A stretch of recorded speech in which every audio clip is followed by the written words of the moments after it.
মধ্যপ্রাচ্যের যুদ্ধ যতই দীর্ঘ হচ্ছে ততই পরিষ্কার হয়ে উঠছে একটি বিষয়, আর তা হলো এই লড়াইয়ে ইরান আর একা নেই। যুক্তরাষ্ট্র ও ইসরায়েলের সঙ্গে সরাসরি উত্তেজনার মাঝেই তেহরানের পেছনে ধীরে ধীরে তৈরি হচ্ছে এক নতুন প্রযুক্তিগত ও কৌশলগত সমর্থন, আর সেই সমর্থনের বড় দুটি নাম হচ্ছে রাশিয়া ও চীন। যদিও গত বছরের জুনে যখন ইরান ইসরায়েল ও যুক্তরাষ্ট্রের ব্যাপক হামলার মুখে পড়ে তখন শত্রুকে শক্ত হাতে একাই সামলাতে হয়েছে দেশটিকে। তখন তেমনভাবে কোনো মিত্রকে ইরানের পাশে চোখে না পড়লেও সময় বদলেছে। এবারের যুদ্ধে ইরান আর একা নয়, দেশটির শক্তিশালী মিত্রদের ছায়ার মতো ইরানের পাশেই দেখা যাচ্ছে, যা যুদ্ধের গতি প্রকৃতি বদলে দিচ্ছে প্রতিনিয়ত।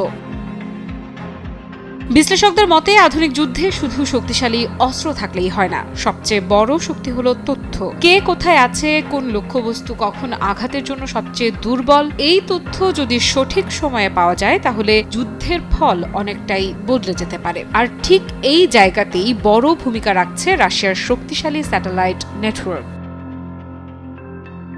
ইরানের নিজস্ব সামরিক নজরদারি স্যাটেলাইট সীমিত, কিন্তু রাশিয়ার হাতে রয়েছে উন্নত পর্যবেক্ষণ স্যাটেলাইট, যেগুলো আকাশ ও সমুদ্রে চলমান লক্ষ্যবস্তু দ্রুত শনাক্ত করতে পারে। বিশেষ করে কানোপাস ভি নামে একটি স্যাটেলাইট, যা ইরানে খাইয়াম নামে পরিচিত, সেটি তেহরানকে দিন-রাত নজরদারির সুবিধা দিচ্ছে বলে মনে করা হচ্ছে। এর ফলে যুদ্ধক্ষেত্রে একটি বড় পরিবর্তন দেখা যাচ্ছে। আগে যে লক্ষ্যবস্তু খুঁজে বের করা কঠিন ছিল, এখন তা অনেকটাই সহজ হয়ে উঠছে। অর্থাৎ আকাশে থাকা স্যাটেলাইটের চোখ যেন ইরানের জন্য নতুন শক্তিতে পরিণত হয়েছে।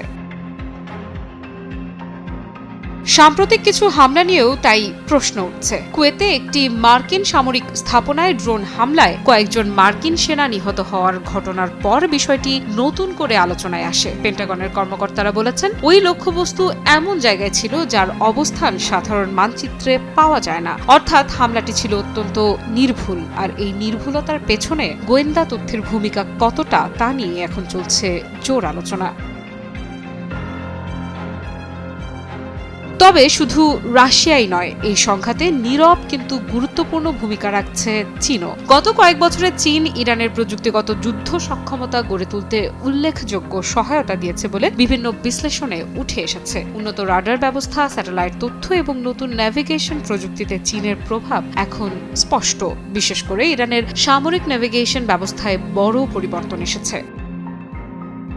আগে অনেক ক্ষেত্রে যুক্তরাষ্ট্রের জিপিএস ব্যবস্থার উপর নির্ভর করতে হতো, কিন্তু এখন ইরান ক্রমশ চীনের বেইদু স্যাটেলাইটের নেটওয়ার্ক ব্যবহার করছে বলে ধারণা করা হচ্ছে। এই নেটওয়ার্ক একটি নিরাপদ ও সুরক্ষিত বিকল্প হিসেবে কাজ করছে। এর ফলে যুদ্ধের সময় সিগন্যাল বিভ্রাট বা শত্রুপক্ষের প্রযুক্তিগত বাধা সৃষ্টি করার ঝুঁকি অনেকটাই কমে যাচ্ছে। অর্থাৎ ইরানের অস্ত্র ও ড্রোন এখন লক্ষ্যবস্তুতে পৌঁছাতে আগের চেয়ে অনেক বেশি নির্ভুল হতে পারে। চীনের সরবরাহ করা কিছু উন্নত রাডার নিয়েও আলোচনা চলছে। এর মধ্যে একটি হলো YLC-8B ধরনের অ্যান্টি স্টেলথ রাডার। এই রাডার কম ফ্রিকোয়েন্সির তরঙ্গ ব্যবহার করে, যা স্টেলথ প্রযুক্তির কার্যকারিতা অনেকটাই কমিয়ে দিতে পারে। অর্থাৎ যেসব যুদ্ধবিমানকে প্রচলিত রাডার ব্যবস্থার সামনে প্রায় অদৃশ্য মনে করা হতো, সেগুলোও এই ধরনের রাডারের সামনে পুরোপুরি অদৃশ্য নাও থাকতে পারে। ফলে আকাশযুদ্ধের সমীকরণও বদলে যেতে পারে। আমি ভরসা রাখি হিরন স্মার্ট ওয়াটার পিউরিফায়ারে।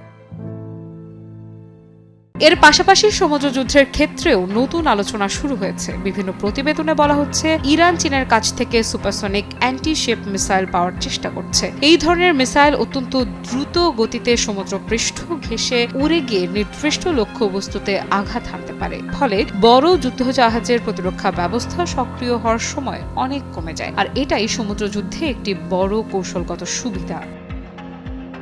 অবশ্য যুক্তরাষ্ট্র ও ইসরায়েলও বসেনি। যুদ্ধের শুরুতেই তারা দাবি করেছে ইরানের অনেক রাডার ও সামরিক অবকাঠামো ধ্বংস করা হয়েছে। তাদের গোয়েন্দা সংস্থাগুলোও ইরানের সামরিক নেতৃত্বের গতিবিধি নিবিড়ভাবে পর্যবেক্ষণ করছে বলে জানা গেছে।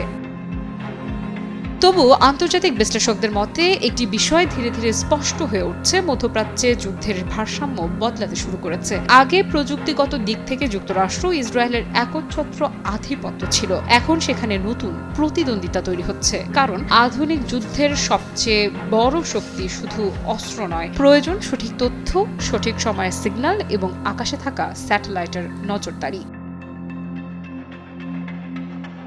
আর এই তিন ক্ষেত্রেই যদি রাশিয়া ও চীন ইরানকে সহায়তা দিয়ে থাকে, তাহলে যুদ্ধের সমীকরণ যে বদলাবে তা বলাই বাহুল্য। আফরিদা ইফরা, নিউজ 24।